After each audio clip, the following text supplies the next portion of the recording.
Gus Pemberton had worked the overnight stock crew at Carrow for 6 years, and in 6 years he had never once heard the freezer aisle make a sound like that. It came from behind the dairy case, a low, dragging scrape, metal on metal, the particular sound of something heavy being pulled along a track it wasn't built for. He set down his box cutter and walked to the end of the aisle and looked at the gap beneath the bottom shelf of the case, a 6-inch service space, meant for nothing but cold air and condenser lines. Something pale moved in the gap, folded flat against the concrete, the way a hand folds flat to slide under a door. Gus took half a step back. The thing came out of the gap faster than half a step covered. It had him by the ankle before he understood that it had a hand at all. Renata Cole came into Carrow at 11:40 with Mateo half asleep against her shoulder. Because the boy had a fever, and the only thing that brought his temperature down was the children's medicine she'd run out of 2 hours ago. She set him in the cart seat and pushed toward the pharmacy aisle, talking to him in the low, steady voice she used at this hour, the one that asked nothing of him but to keep breathing evenly. She noticed the first wrongness at the end of aisle 6. The exit sign over the front doors was lit, same as always, red letters glowing through the dim after-hours lighting. But the doors beneath it weren't doors. They were a wall, brick, unbroken, the kind of wall that had clearly been there for years, except that it hadn't been there 40 minutes ago when she'd walked through the actual doors to get inside. She stood at the end of the aisle for a long moment, holding the cart handle, telling herself she had simply lost track of which end of the store she was in. She had not lost track. She knew this store. She had been shopping here for 3 years. Dale Tovar found her like that, frozen at the end of aisle 6, staring at a wall where doors should be, and he didn't bother introducing himself before he said what he'd been trying not to say out loud for the last 10 minutes. "The loading dock's the same way," he said. "Sealed. Solid. I was back there 20 minutes ago restocking pallets, and I walked through that door no problem." Renata turned. He had a box cutter clipped to his belt, and a name tag that said Dale, and the calm in his voice was the practiced calm of someone holding something back rather than someone who didn't have anything to hold back. "What's happening?" she said. "I don't know yet." He looked past her at the wall. "But I know this building's layout, every inch of it, and the inch I'm looking at right now isn't supposed to exist." They found the others by accident, the way people find each other in a building that has stopped behaving like a building. Vivian Strand was sitting on an overturned crate near the registers, her cane across her lap, when Dale and Renata came around the end cap. She was 73 years old, and her face showed exactly none of the alarm Renata expected to see on it. "I've been here since 10, Vivian said. "I came in for my prescription. The pharmacist left through the back 40 minutes ago and never came back, and I have been sitting here since trying to decide if I'm losing my mind or if something is actually wrong with this store." "Something's wrong with the store," Dale said. "Well," Vivian said, "that's a relief in its way." A teenage boy was crouched 2 registers down, a backpack zipped tight against his chest, watching all 3 of them with the wary, cornered expression of someone who'd been caught doing something and hadn't yet decided whether being caught still mattered. "You can come out," Renata called to him. "Whatever you were doing, nobody cares right now." He came out slowly. He gave his name as Jordan. He did not explain the backpack, and nobody asked him to. The 5th one found them, not the other way around, a man in a Carrow delivery uniform, breathing hard, blood already darkening through the sleeve of his jacket at the wrist. "Theo," he said when Dale asked. "Something in the dairy aisle. It had my arm before I even saw it move." He held up his arm. The sleeve had been torn through in 3 parallel lines, deep enough that the blood had soaked all the way to his elbow. "There was a stock guy back there," Theo said. "Gus. I heard him before. I heard something before I started running. I don't think he's still back there." Nobody asked what he meant by that. Nobody needed to. Dale walked them through what he knew, fast and practical, the way a man explains a building he has spent 6 years memorizing because explaining it is the only useful thing he has left to offer. The store was a rectangle, originally, 4 exits: the front doors, the loading dock, an emergency exit by the restrooms, and a service door behind the meat counter that led to a narrow yard nobody used. All 4 were gone, replaced with wall that matched the surrounding wall too perfectly to have been built in the last hour. The aisles themselves had rearranged. Dairy was no longer where dairy belonged, the pharmacy counter sat in a different corner than it had 20 minutes ago, and the ceiling, in at least 2 places Dale had checked, ran lower than the structural drawings he'd seen during a renovation 3 years back. "The walls," Theo said, holding his bleeding arm against his chest. "Whatever got me, it came out of a gap at the bottom of the dairy case. There's gaps like that everywhere in this place, behind every cooler, under every shelving unit bolted to the floor." Vivian looked at the nearest aisle of dry goods, the metal shelving rising to the ceiling, bolted at the base the way all of it was bolted. "Then we don't go near walls," she said. "It's a start," Dale said. "It's not going to be enough. I don't know what that thing is, but I know it's been in this building longer than any of us have, and it knows this place better than I do." They moved to the center of the store, the wide aisle that ran between the checkout lanes and the first row of shelving, far enough from any wall that even Theo, white-faced and shaking, seemed to relax a fraction. Mateo had woken fully by then, his fever-flushed face pressed against his mother's shoulder, watching the adults with the silent attention of a child who understood that something was wrong and had decided, for now, not to make it worse by asking. "We need a way out," Renata said. "A real one, not a door. The doors are gone. There has to be something else." "There's a delivery hatch," Theo said, "on the roof, for the HVAC service crews. I've seen the access panel in the break room. I don't know if it'll lead anywhere real, but it's not a wall, and it's not one of the 4 doors that already failed us." "The break room's past the meat counter," Dale said, "which means past 2 of the gaps that thing's already used." "Then we go carefully," Vivian said, "and we don't separate." They didn't separate, not at first.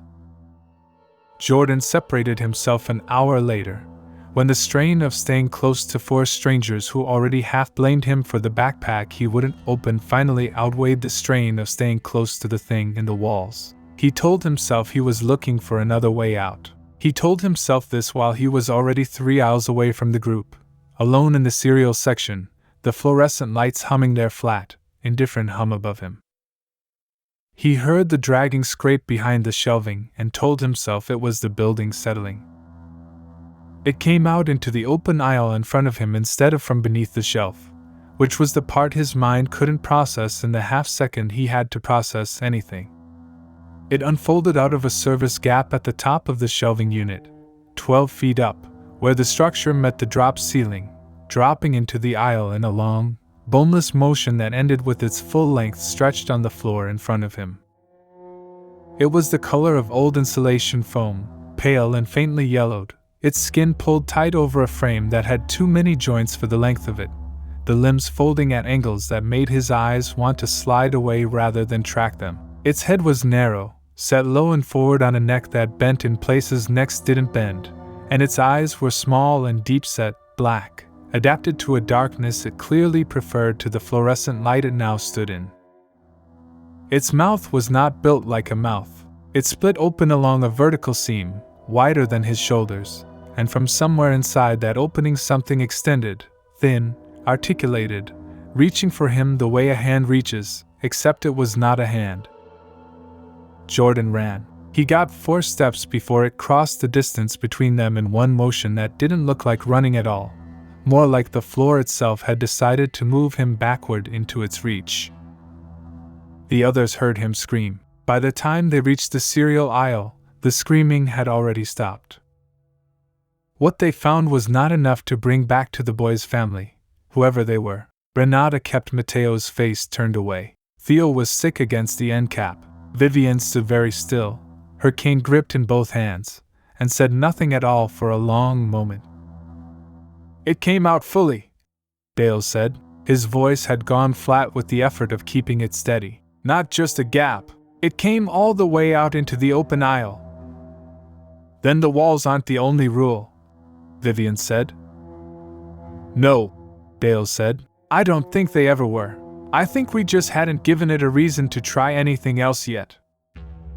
They reached the meat counter 40 minutes later, moving in a tight cluster, Theo's arm wrapped now in a torn strip of someone's jacket, his face gone the particular gray of a man losing more blood than his body could spare. The break room door stood at the counter's far end, propped open, dark inside.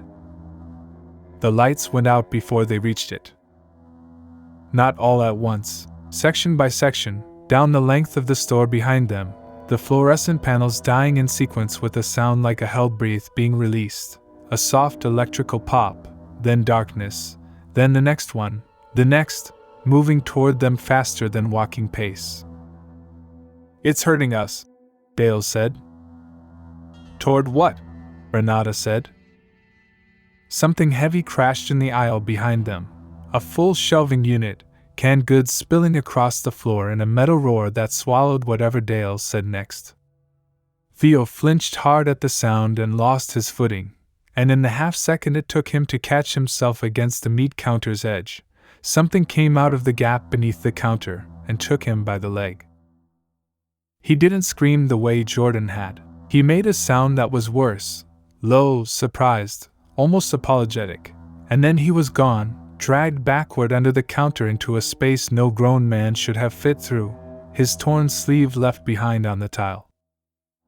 The break room held 4 of them now. Dale shut the door and pressed his back against it, breathing hard, while Vivian got Mateo settled in the corner farthest from the walls and Renata stood over both of them with a fire extinguisher she'd grabbed from somewhere in the dark without remembering doing it. "The access hatch," Dale said. "It's up there." He pointed at a panel in the ceiling, a square of stained tile with a pull cord hanging beside it. "Roof access. HVAC crews use it for the units up top." "Up top is open air," Vivian said. "If it can't move well in open spaces." "It moved fine in that aisle," Renata said. "It moved fine for 4 seconds," Vivian said. "I watched. It came out, it took him, it went back. It doesn't like being exposed. It's just decided we're worth the risk." Dale pulled the cord. The panel folded down, a ladder unfolding with it, leading up into dark. "I'll go first," he said. "Someone needs to hold the bottom steady." "I'll hold it," Vivian said. "You should go up. I'm stronger." "I am holding the ladder, Dale," Vivian said in a voice that ended the conversation. "Get the boy up there. That's the only job that matters right now." Renata went up first with Mateo strapped against her back, then Dale, both of them disappearing into the dark above the break room ceiling. Vivian held the ladder's base with both hands, her cane set aside, her whole weight braced against the aluminum frame. The scraping came from inside the wall behind her, closer than it should have been able to get without them hearing it approach. She didn't let go of the ladder. It came through the wall beside the door in a controlled, deliberate unfolding, not the desperate burst it had used on Theo, patient this time, almost curious, the way it had come out into the open aisle for Jordan when it understood the rules had changed. It had learned, somewhere in the last hour, that a held door and a steadied ladder meant a person who would not run. Vivian looked up once, to be sure Renata and Mateo were high enough, and then she did not look up again.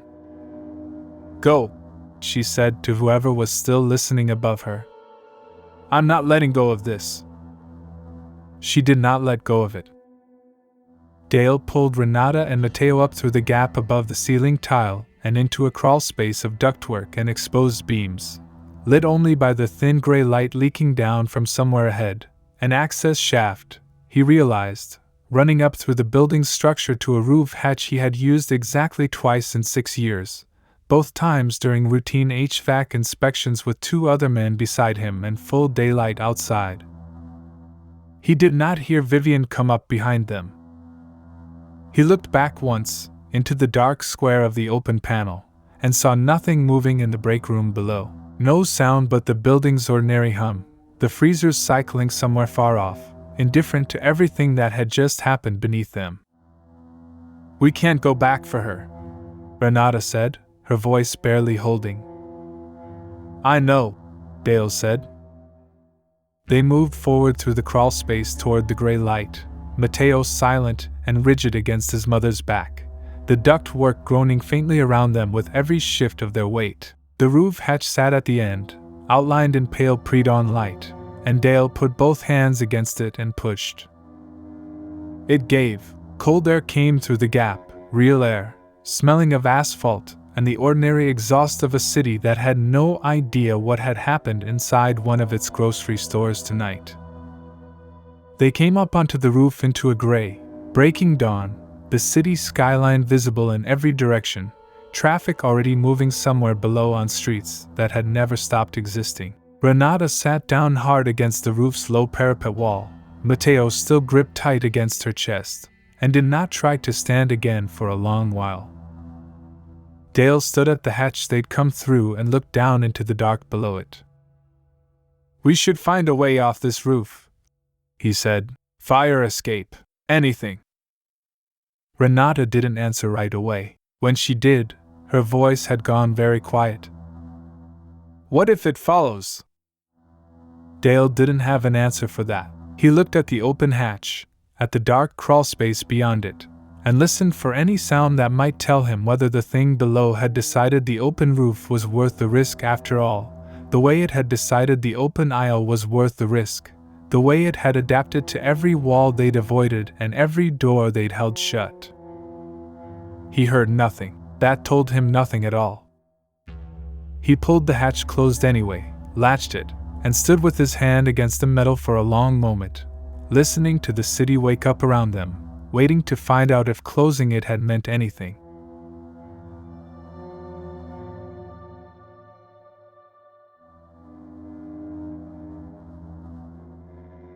If you enjoyed this video, please do not forget to like, comment, or share this video with your friends.